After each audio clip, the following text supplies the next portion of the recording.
life, just the most profound healing of my mind. And that is what we need now more than ever. We need command of our mind. There are more than ever very strong forces that are trying to manipulate, trying to pull down, trying to remove any sense of sovereignty, of beauty, of radiance, of power. And this is a tale as old as time. However, in this current present space we're in, it's very obvious that many are under sort of a spell. Many are operating under a spell, and many are operating from a place that isn't connected to their own soul and their own real dignity and their own power. And one of the things that the mantra does, it creates a filter.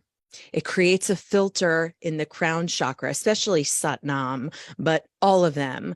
They create a filter so that whatever is trying to be pushed into your psyche, you already have this power, this force field, this, think of it even as a water filter, but this filter that takes whatever is coming in and it removes and transmutes the things that are not necessary, the things that are a lower vibration, the things that you do not need. And you are left with, what is the information I actually could look at, should look at, do need to decipher, do need to think about. So it's not about blocking anything and being oblivious. It's about, I can hear whatever is going on.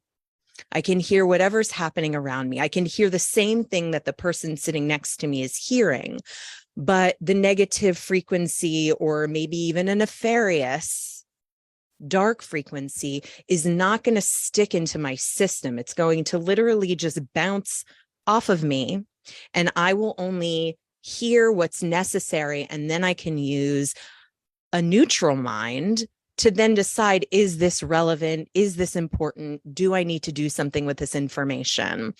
But I'm not freaking out about it. I'm not freaking out. And I'm not possessed, basically, which many people right now really are walking around possessed. It's a very strange situation that we're witnessing. But aside from that as well, forces coming from the outside and creating this protective shield of energy, it's also how we talk to ourselves, because how we talk to ourselves is going to create anything. It's going to create power, positivity, prosperity, light, love, great relationships, whatever it is. Or it's going to create sickness, fear, sadness, depression. And it doesn't mean that sadness and depression doesn't come, because they're human beings. And of course we have sadness and depression. And of course we have rough experiences. And of course we have grief. And of course you can't look around these days at all of the things that we're being faced with and not feel about it. But at the same time, we can feel about it, but we don't have to be taken down by it. It doesn't have to stop us from living a vibrant life where we find things amusing and humorous and have fun.